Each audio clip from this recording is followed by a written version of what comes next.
Hello, everyone, and welcome into this episode of the Bear Down Buzz podcast. As usual, myself, Eli, joined by Joe and Isaac.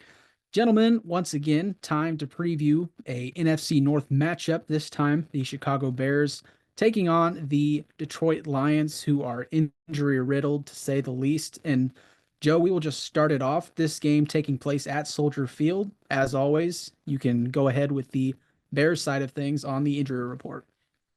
So the Bears don't have a ton of injuries this week, which is nice. A lot of people that were hurt are now back at, as full participants either yesterday or either Wednesday or Thursday or both days. So the three guys that are really uh, uh that have not practiced either day have been Ryan Bates, he still has a concussion, Trevor Nexter with his knee injury, and then Tevin Jenkins, which is not great, with a calf injury.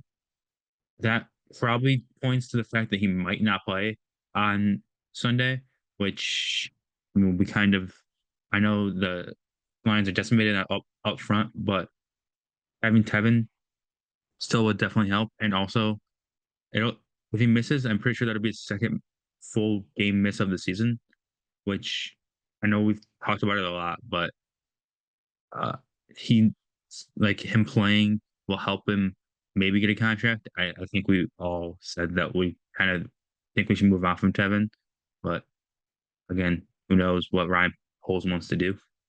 And then Roshan Johnson is the only other major name on this list that has been out recently, but he is practiced full in both Wednesday and just in full on both Wednesday and Thursday. So he's back from his concussion, which is big news because we saw how badly they needed him in short yard situations on Monday Night Football, especially on that 4th and 1 where we got stuffed up the middle. I think if we have Roshan in there, we probably get the 1 yard. And then potentially, well, I don't know. I was gonna say potentially the other goal line carry that was actually good, but holding happened. Maybe if Roshan was in there, it wouldn't the holding wouldn't have happened because it would have gotten in there quicker. But I don't know if that's actually true or not. But good thing I'm happy that Roshan's going to be back on uh Sunday. So I'll kick it over to you, Isaac.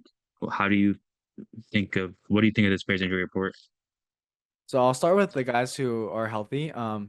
Like you mentioned, Joe, I'm really glad that Roshan's back. The Bears really needed this, and it kind of points back to the fact that Ryan Poles traded Khalil Herbert for a seventh round pick. We could have really used him last game, and I mean that's already in the past. You can't change the past. So moving on.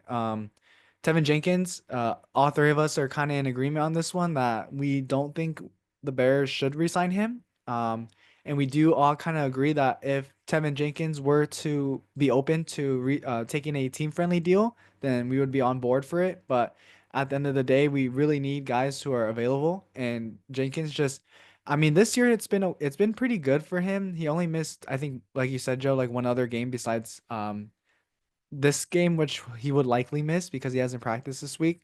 But besides that, he just hasn't been available, and we really need guys that are reliable. But moving on to the guys that are back. Oh, sorry, no, the guys that are out. Ryan Bates. First of all, It sucks that he hasn't really been on the field for this team this year because I know Ryan Poles really liked him. We traded a fifth round pick for him. He is under contract for next year, so we'll see if Poles decides to leave him more as like a depth piece or to just insert him in the starting lineup next year, maybe at center or guard. Another guy I'm really excited that's back is Braxton Jones because Kieran Amagaji, he did not have a good game at all against the Vikings. And, I've seen fans where they're on one side, they're saying, this guy was a project pick. Like he wasn't really supposed to start this year.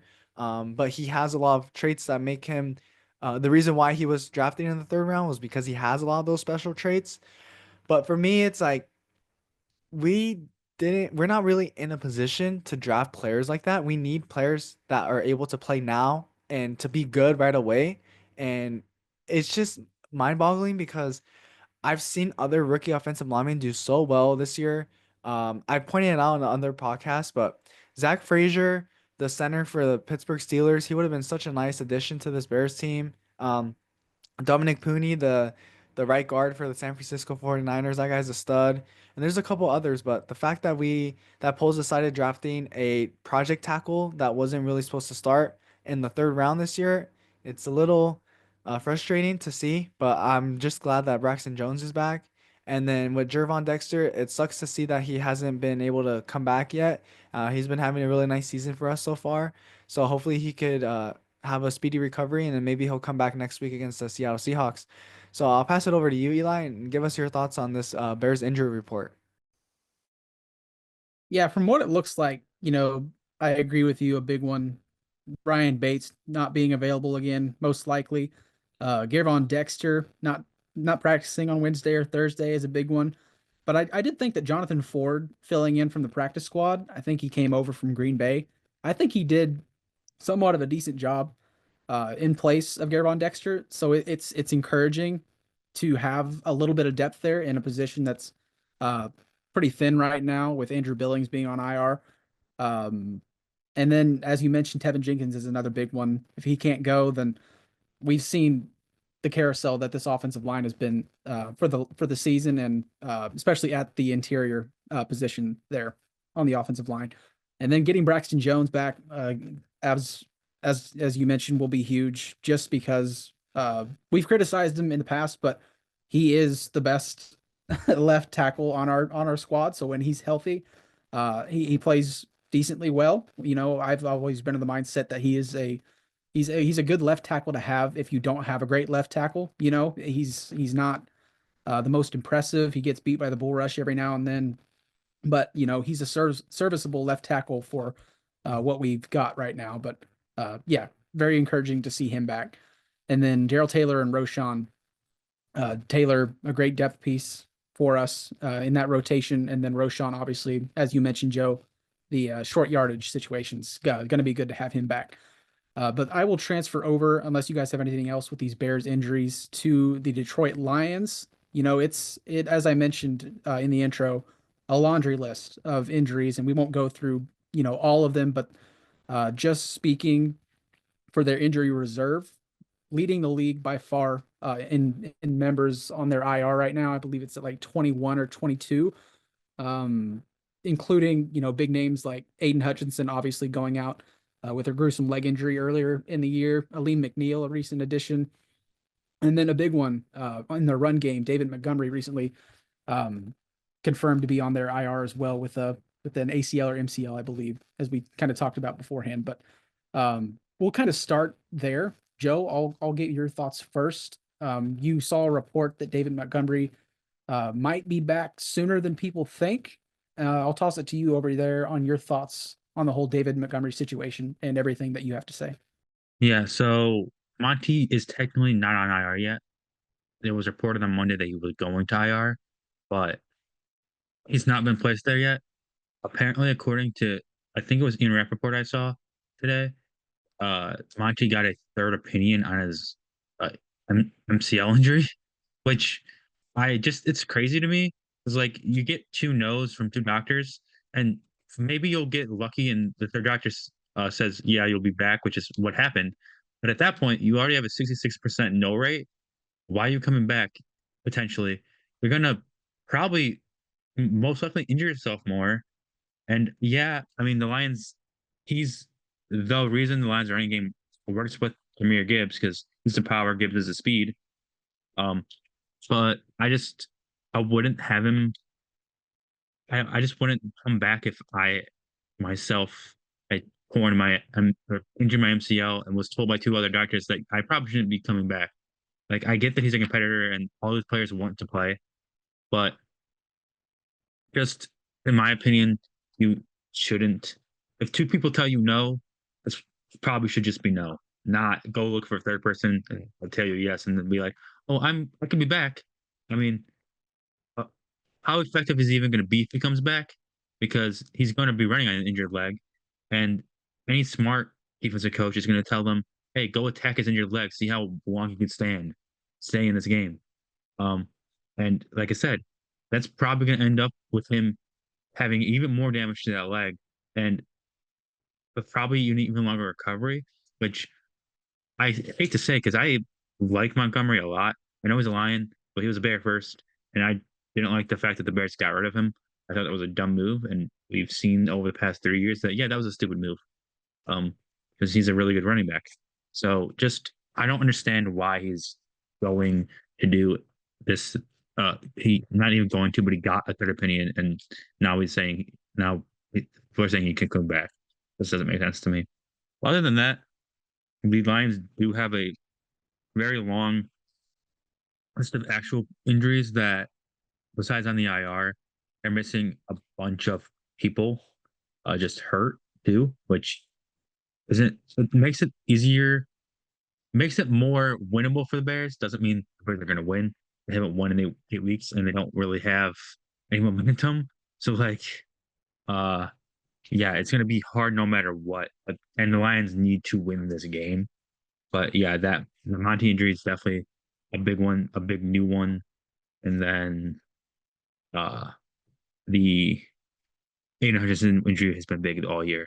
Uh one person that came back from injury this week. Oh, also you forgot to mention Carlton Davis. He went on IR with a broken jaw. So he won't be there, which is big for their secondary because he was the number one cornerback. Now it's gonna be Terry Arnold with a bunch of uh other guys that aren't that great. So maybe Caleb Williams finally has a bounce back game, but who knows? Um, but what I was gonna say before that was we just got Jalen Reeves. Jalen Reeves may have been back today. He returned to practice. I think he's been hurt on IR all year. So yeah, that's a that's a win for them out of all their losses so far. But yeah, uh, Isaac, I'll pass it to you. What do you think about this David Montgomery situation and also just the Lions injury report in general heading into the Bears game? Yeah, with David Montgomery, like I agree with you, Joe. If you're gonna have two doctors that say no, you shouldn't come back, and then you still want to come back, it doesn't make sense. And if I know Dan Campbell's like that kind of like macho man, head coach type of personality, but I would care about my players, and say, hey, Monty, like it's fine. I want you to get 100% healthy before we put you back on the field. We do have a really good running back in Jameer Gibbs. Like it's not like this is the Bears where if we lose Swift, we basically have Travis Homer, and then Roshan. But I mean, it's a different situation.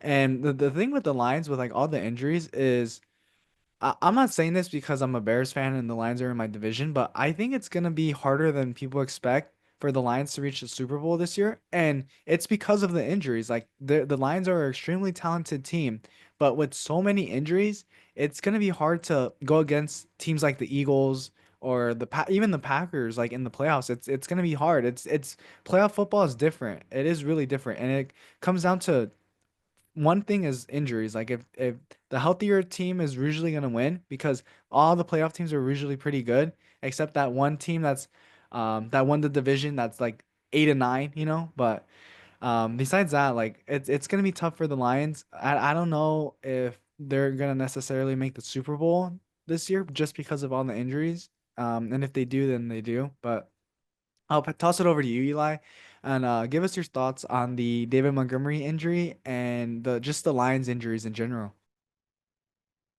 Yeah, so we're pretty well all on the same page when it comes to Monty and that whole situation. If he's not fully ready to go, don't push it. A big factor in this as well is that they just extended him to a 2-year, $18.25 million contract, 10 million guaranteed, I believe. So yeah, that's not an insignificant amount of money to pay a running back in this league. And he's been a huge producer for that team, especially in the red zone. So, Jameer Gibbs is a super talented back, but they do have a different skill set. And I just don't risk the future of your player, especially at a position where injuries are so frequent. Um, Give him time to rest and get him back next year because this isn't the last year of Detroit's Super Bowl window. They still have a young squad and super talented coaching staff and everything like that. Now it will be an uphill battle if both Ben Johnson and Aaron Glenn leave in the offseason. I think the window becomes a little tighter for Detroit, but that's still a team that's well coached and still has a lot of talent. But yeah, sit him if he's not 100% ready to go. And Joe, you mentioned a few of them, but just a little overview with these injuries on this the injury report for Detroit. Brian Branch limited on Thursday. Taylor Decker was a full participant. Graham Glasgow has not practiced on Wednesday or Thursday. Obviously, we talked about Monty, and Frank Ragnow was a DNP on Wednesday and Thursday. So some big names there. But Joe, I know you wanted to mention something else, so I'll toss it back to you. Yeah. So we talked about Kevin being hurt. This has been not touched on a lot, but talked around just a very little bit. Uh, would you guys, if Tevin does not play, put Karan at left tackle or no? I'm leaning no just because sorry, at left guard. My bad. He is a tackle now. I think he played guard in college, but they transitioned him to tackle. But now people are saying maybe we should try him back at guard this week if Tevin doesn't play. Like I said, I'm leaning no just because he got beat so bad the last week against the Vikings, but the Vikings also have very good pass rushers, and I don't think with all the injuries on this line's defensive line, they have as many good pass rushers at least, and on the inside too. Um, so maybe he fare a little bit better at tackle, but still, I feel like if you sorry, I keep saying tackle at guard, maybe fare a little bit better at guard, but but if he doesn't, Caleb's going to be getting pressure up the middle, which is you can argue a lot worse than getting pressure from the outside because then you don't have a pocket to step into or up into, which he hasn't had much of anyways. But yeah, I'll pass it over to you first, Isaac. Would you put Karan Amagaji at left guard this week? No, that's actually a really good question, Joe. And I want to explain why my answer is no. So, the first thing is the Bears are not in a position where they have to win this game at all. And this just comes down to that. And the other thing is I don't want to ruin the development of Amagaji because everyone's saying, "Oh, this guy wasn't ready to play this year," then why would fans be like, "Oh, well, let's just put him in left guard and he'll do better"? I'm not disagreeing with the fact that I think he'll do better at left guard. I think he'll be fine. I'm just saying that generally left tackle is a harder position to play than left guard, and I think well, I'm like 95% sure that Doug Kramer's gonna fill in for Tevin Jenkins at left guard. So, if he does, I'm pretty sure he'll be fine. But I wouldn't start Amagaji at left guard, because I do want him to stay at left tackle. So I want to pass it over to you, Eli, and then give us your thoughts on whether you would start Amagaji at left guard or you wouldn't. Yeah, so I totally get where you're coming from. I think your point of the Bears not needing to win this game might actually be a reason for them to experiment a little bit. I just think that, you're 4-10 and you're looking for any positives moving towards the end of the season. And if putting Karan at left guard gives you at the very least an idea of his versatility in this league, we need players on this Bears team that can fill in at multiple positions along the offensive line. Matt Pryor is a good example. He's had to fill in at tackle and guard throughout this season. I think he is injured now, so maybe not an option, but that's just an example of players being able to play multiple positions. Now, I'm not saying Matt Pryor was an all pro by any means, but I think he filled in decently at both positions at times this season. So if Karan can show, even a little bit of spark on this offensive line, why not try it? No, and I do agree. If they're going to go with Doug Kramer, it's probably the correct decision there at guard. But maybe throw in Karan for a few series, give Doug a break here and there. Again, we're not in the playoff race. We're not looking to prove anything to anyone at this point. So experiment a bit. Give this next coaching staff that comes in an idea of the roster that they have and the certain players at certain positions. So it's not like I'm saying yes, start Karan Amagaji at left guard, but at the same time, if I see him come in right away and play left guard, I'll be interested, I guess is a good way to put it. So there's the answer to your question. So that is an interesting one to kind of discuss, and it'll be interesting to see what they decide to do against Detroit with Karan. But moving forward, we can kind of talk about it because the injuries will play a major part in this matchup. As I mentioned before, this one at Soldier Field, the last time they faced a close game on Thanksgiving, and we all know how that one ended, so there's no sense in talking about it. But um, I will start with you, Isaac. What do you think the Bears should kind of key in on this Detroit team to maybe have any chance of winning? I think we're all kind of in the same boat that we don't expect a victory at any time soon for this Bears team. But I would argue, it sounds crazy to say, but at this point, depending on how, the seeding ends up at the end of the year, this might be Chicago's best chance to win a game for the rest of the year, unless, the whole week 18 situation with Green Bay. But give me your thoughts on what the Bears need to do to possibly come out with a win against Detroit on Sunday. Before I give you my answer, I do like what you mentioned about Amagaji starting. I think it's a tough discussion to have. Like, I agree with you. Like, I wouldn't be necessarily mad that he would come in at left guard, but I'm just saying maybe I think Doug Kramer would be the better move for now. But we'll see. We'll see what the Bears decide to do. But at this point, the Bears are 4-10, and I thought, okay, firing Shane Waldron is gonna be like a big reason why the Bears are going to start winning. That didn't happen. Okay, firing Matt Eberflus is going to be a reason why the Bears start winning. That didn't happen either. So at this point, like I honestly can't give a reason why the Bears like a key matchup or anything like that. It's just how it is. And we're playing the Lions like I could say, you know what, honestly, the best advantage that the Bears have on Sunday is the fact that the Lions are playing outdoors. I think that's the best advantage, honestly. Like, I don't know if we have something special that the Lions are not going to be able to handle besides the external factors like the weather and playing outdoors. Because the Lions generally, they usually play indoors. So, I mean, that's my thing. But I would say what I want to see on Sunday is Caleb kind of go back on track to where he was playing, where he was throwing like 300 yards, multiple touchdowns. He was looking like a really good quarterback.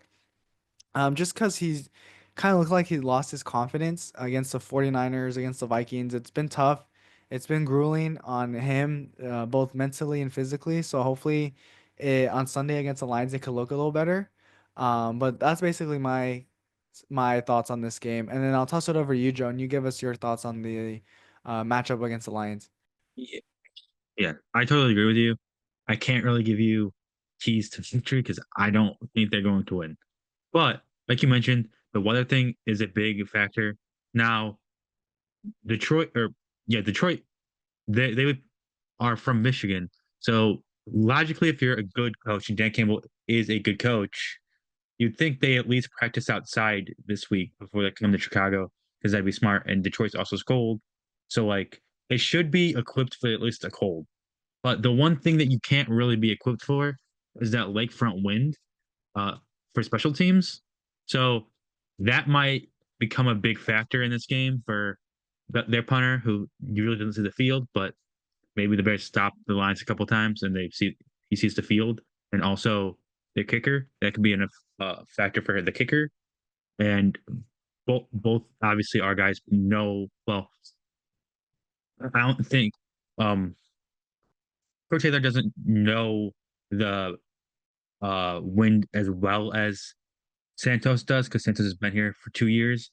But Taylor did play in Iowa, so he's used to kicking in the wind, uh, big wind gusts. Although I guess in college you don't really get a lot of that because you play in most of the time fall weather and not winter weather. So there's not as big of wind gusts, and especially off, like I said, the lake. The lake definitely affects the wind a lot more than it does in Iowa where it's just kind of flat land and there's not really a lake there to, affect weather. But yeah, the weather, well, the temperature and wind and stuff is definitely going to play the biggest factor for the Bears.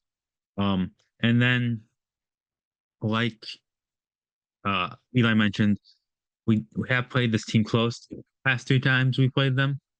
Although on Thanksgiving it really wasn't a close game in the first half, but they brought it back in the second half and almost won. Probably should have won, but we know what happened. Um, so yeah, I think those are kind of the two factors that could give any Bears fan hope that the Bears are going to win. But like me and Isaac both said, we don't really have them winning this game. It's really an uphill battle. Now, I wouldn't be opposed to them winning just because the Bears need to start winning games to get Caleb.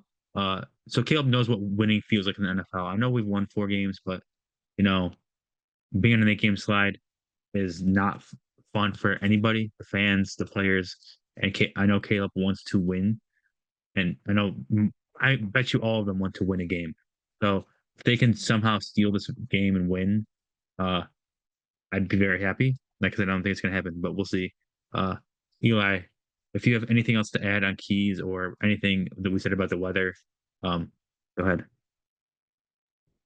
Yeah, so you guys are right there in the negative vote, and I do not blame you one bit because it's an 8 game losing streak. That's the reality of where we're at right now. So I don't blame you for not having anything because it seems like the Bears haven't been prepared um in a long time. So um I don't blame you one bit. But I would say to give it my best shot at what the Bears need to do to potentially win, you know, capitalize on the injuries that Detroit has right now along that defensive line.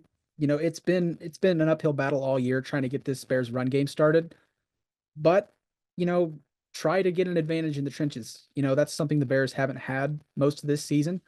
But when you're on offense, run the ball. Use Roshan if we got him back healthy. He's ready to go. Um, Use him in those short yarded situations. Avoid 3rd and long that we've been in all year. And just try to get some consistency and make it an easy game plan for Caleb. He's struggled the last few weeks because it seems like they get into these situations where they have to throw the ball, and it makes defenses so easy to prepare for Caleb, and he can't do what he's good at. So just make it an easy game plan, even if it's not working.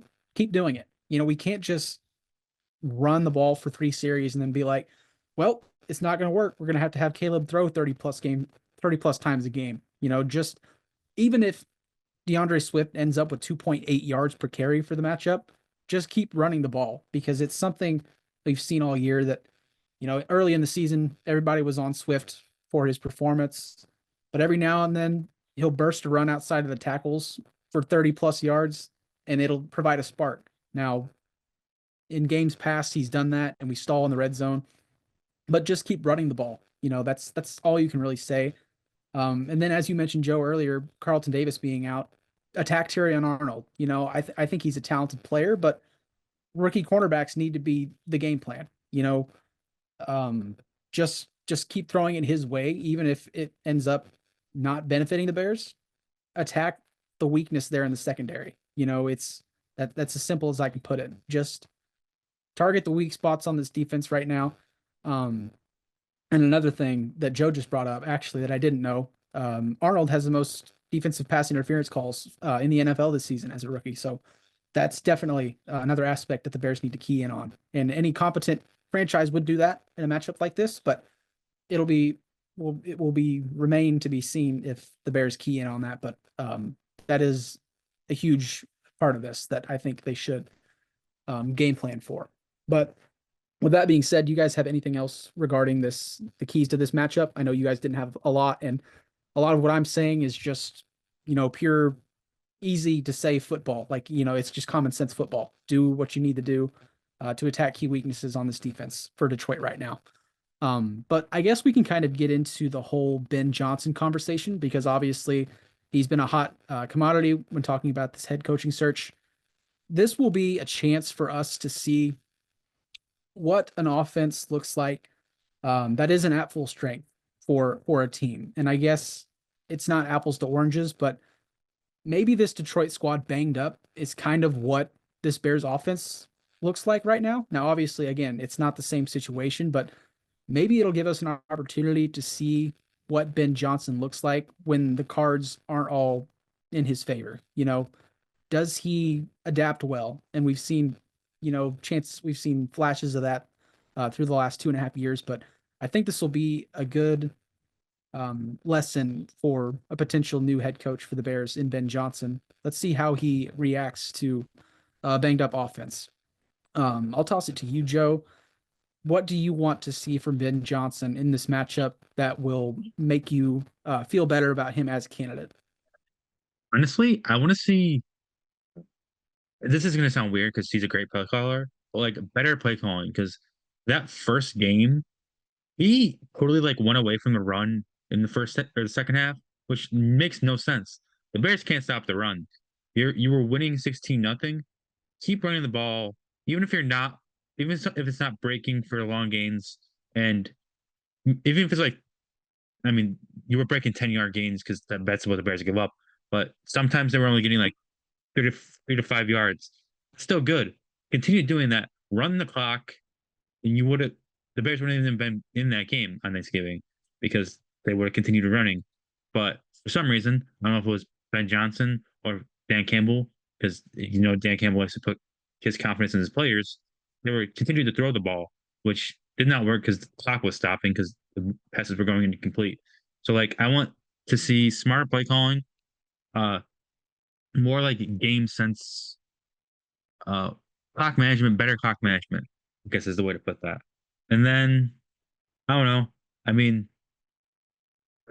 this is uh this is something that probably shouldn't have happened. But in the first quarter, we all remember that he ran that Jets. Was it the jet sweep? It was some kind of pass play some kind of play that Penei Sewell got the ball and was going to throw a pass, but he ended up going out of bounds for loss of 1 yard.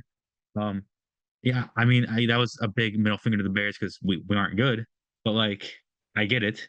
But like, maybe don't do that. Like, you can have your trick plays and all. Maybe don't run them on your first drive in the first quarter. Might not be a smart idea. Um, especially like if we're gonna hire him, we don't obviously don't have the personnel to do that. But like, yeah, I think those are kind of the two things I want to see. Just don't call stupid trick plays early in the game.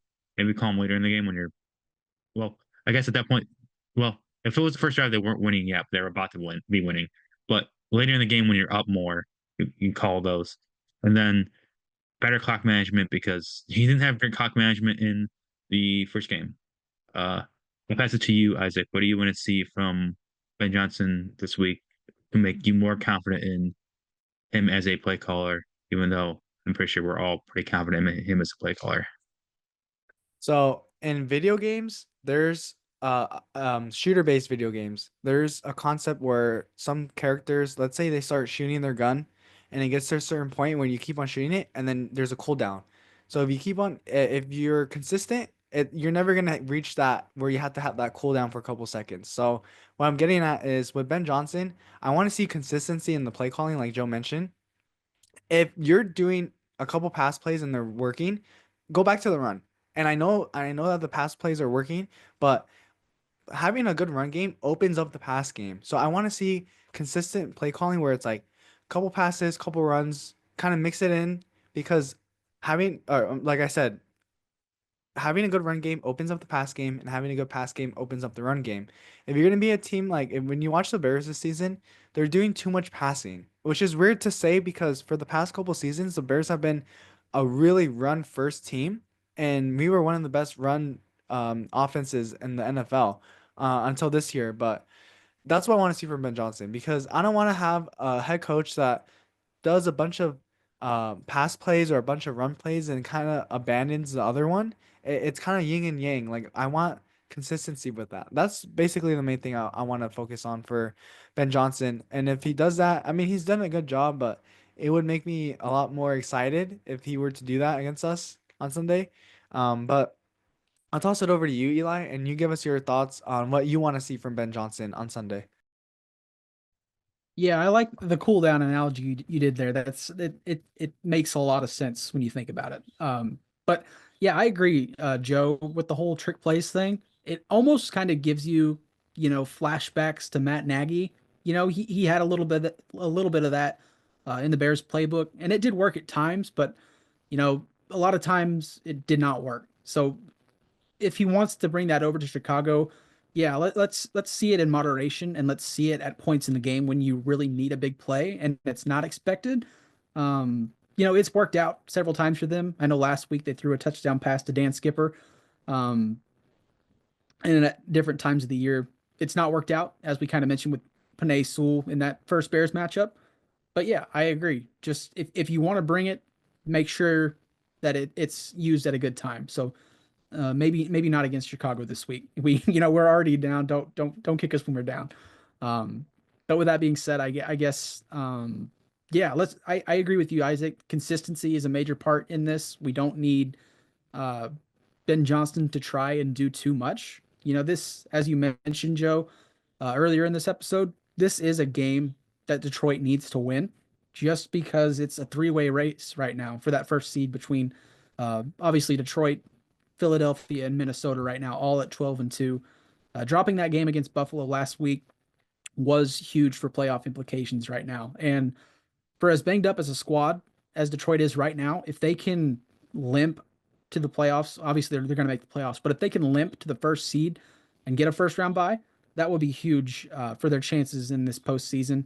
And I agree, Isaac. I don't think this current Lions squad makes the Super Bowl just because of the injuries. There's several teams right now that could give them a run for their money. If Tampa Bay, of all teams, manages to get into the playoffs, I think that's definitely a squad that Detroit would not want to face as a seventh seed. That's the second and seventh matching up there. I think that is a game that maybe Detroit loses in a disappointing fashion with all the injuries that they have. But yeah, as for Ben Johnson, just show us that the last 2.5 years are a good indicator of what will come to Chicago. And yeah, they Detroit and Tampa did match up this season, and Tampa won that matchup. And they've kind of had Detroit's number in the last few years, if I'm not mistaken. So it's always a good matchup, and maybe it's something to watch out for in this postseason as well, if Tampa Bay is to make it into the postseason. But you guys have anything else with Ben Johnson? I kind of wanted to mention. Um, Actually, I just lost my train of thought. Not gonna lie. But do you guys have anything else that you would like to discuss before we head on out of here and do score predictions? That's actually what we're gonna do first. But we'll start there. I think we're all kind of in the mindset that this is an uphill battle for Chicago for the remainder of the year in every matchup. So I'm gonna start it off. I think it's a decently close game, not as close as last time. I think it'll be a one score, just because of the injuries that Detroit has. I'm gonna go in a lower scoring matchup, 23-17 in favor of Detroit. And Isaac, I'll throw it to you. Your score prediction for this Bears Lions matchup. I'm not choosing the Bears to win until they win. And that's just how it is for me. 8-game losing streak. They've let me down plenty of times. I thought they would win against the 49ers. I thought they were going to beat Green Bay. They just haven't. So Detroit's going to win this one. I agree with you, Eli. I think it's going to be a lower scoring matchup than what it was last time. But I do think it's still going to be relatively close, closer than what people expect. So I would say maybe Detroit 17, Chicago 10. And I'll toss it over to you, Joe.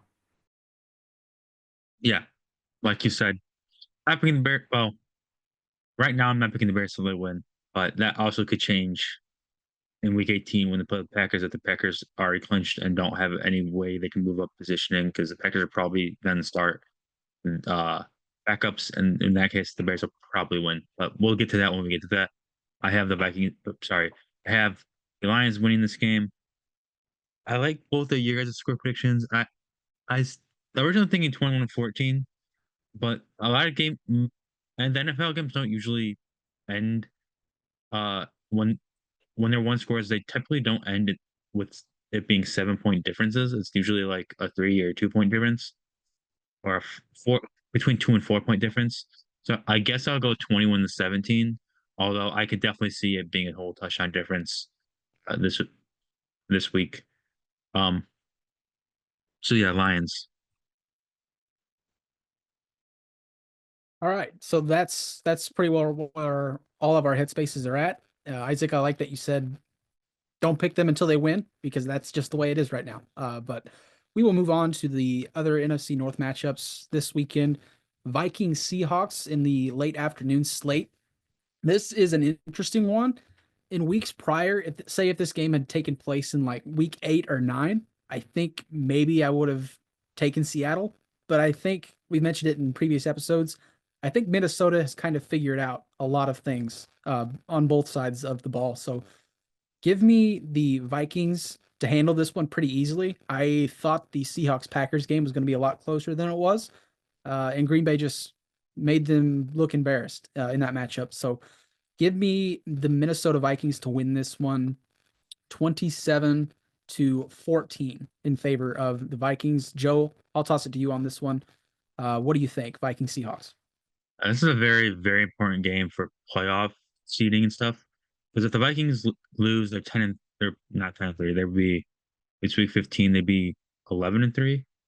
Um, or it's week 16. I think they'd be 12-3. I don't know. Check me on the record though. But if they lose, they're only one game ahead of the Packers, and they play the Packers next week, which means the Packers they beat if the Packers beat the Lions, or sorry, the Packers beat the Vikings, then sorry, the Packers play the Vikings next week because the Packers play the Bears in week 18. So if the Vikings lose and the Vikings lose these next two games, the Packers in their record is tied, which then would probably mean the Packers would play their starters in week 18 because they would need to win the game and they need to win the game and have the Vikings lose to make the playoffs, or not to make the playoffs, but to be a higher seed. And then for the Seahawks, they're out of playoff contention right now and need to win as many games as they can to try to get back up there. They're gonna need some help to make it. So with all that said, I I kind of agree with you on the Vikings, but the Vikings also can't run the ball as well as the Packers can. So I'm gonna. Hmm, this is hard for me, as you can tell. Um, I'm gonna go with the Seahawks, I guess. Uh, by 3, uh, 24-21. Um, I'll pass it over to you, Isaac. Who do you think is gonna win this game? Wow, I wouldn't think someone would choose the Seahawks this week, but Joe did. So I didn't watch the Packers game when they played the Seahawks, and the score, it looked like the Packers dominated that matchup. And this is a must win for Seattle and Green Bay, or yeah, no, Minnesota as well.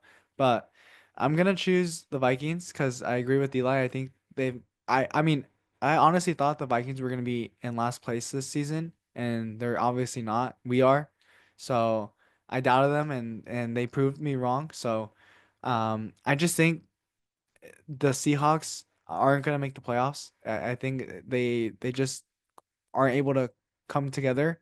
And we are playing them next week, so I'm not gonna say what I think about that matchup yet. But give me Minnesota. So I do think this is gonna be a higher scoring matchup than people think. So I would say maybe like 27-21,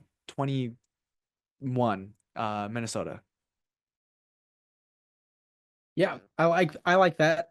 Joe, I like that you made it a close game in favor of Seattle because I don't think Seattle comes out swinging and beats Minnesota by 14.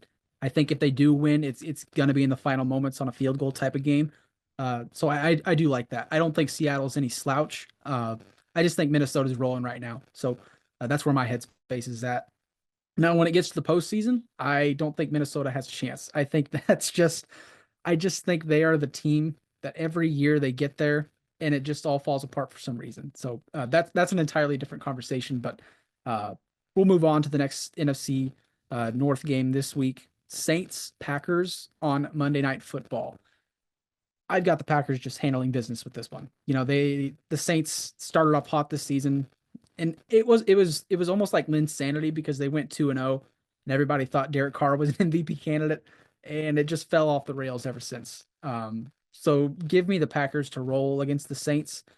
You know, I think Saints Packers is usually a pretty good game, but with everything that's been going on this season for New Orleans, I think the Packers handled this one 28-13 in favor of the Green Bay Packers. Isaac, I'll toss it to you on this one. Saints Packers Monday Night Football. Well, the Saints are gonna start Spencer Rattler and Alvin Kamara is out. I don't know if it's for the season, but he is out on Monday. And Green Bay's gonna just dog walk them. And the fact that they're playing in Lambeau Field and I think it's gonna be snowing over there on Monday. It's gonna be pretty cold, but yeah, Green Bay. It's not much to really talk about with this game. I just think it's gonna be one of those Monday night games where you look and you're saying, "Oh, who's playing tonight?" and you see that and you're like, "Nah, I'm not gonna watch that game." But I would say it's probably like 30 to like 10 or maybe even 30 to 7. I don't think the Saints are gonna score that much on Monday. But I'll toss it over to you, Joe, and you give us your thoughts on the Packers and Saints game. Listen, I agree with everything you guys said, but usually when everybody thinks that's going to go one way, it does not happen. So I'm going to take this game being closer than you guys, but it shouldn't be. Um, I'll go. I guess since I said that, we'll go a 7 point difference. I really think it's going to be a blowout, but you guys both said it's going to be a blowout, and usually, like I said, when two people say it's going to be a blowout, it's not a blowout. Um, just logic. I don't know how that works, but that always works out. Um, so let's go 28-21 Packers. Somehow the Saints score more than the Seahawks did, and the Seahawks have a better offense. So uh yeah, it probably won't be that close, but who knows? Yeah, I like that. It's it's on a Monday, but it's any given Sunday, any given Monday. So you never know. But uh, I I think most of us think it's going to be a blowout. But I do like that you brought that up because that is the way it seems to go at points throughout the NFL season. But yeah, we're all picking the Viking. Well, excuse me, Joe picked the Seahawks to win in this Viking Seahawks game. Me and Isaac picked Minnesota, and we're all on board with the Green Bay Packers. As much as I hate to say it, uh, but with that being said, I think that kind of wraps everything up for this episode of the Bear Down Buzz podcast. Unless you guys have anything else to mention before we head out of here. All right. As usual, be sure to go subscribe on our YouTube channel, like our reels, TikToks, follow us on TikTok, and be sure to check out these guys' content on Twitter. They do a great job of writing articles about all sorts of teams, including the Bears and NFL teams across the NFL. With that being said, this has been the Bear Down Buzz podcast. It doesn't sound like we're going to be back with you on a victory Monday, but we will be back. So that's just where our heads are at. Prove it. But until that point, we're probably going to all pick the Bears to lose, as sad as it sounds. But we'll head on out of here. This has been the Bear Down Buzz podcast. We will see you next time.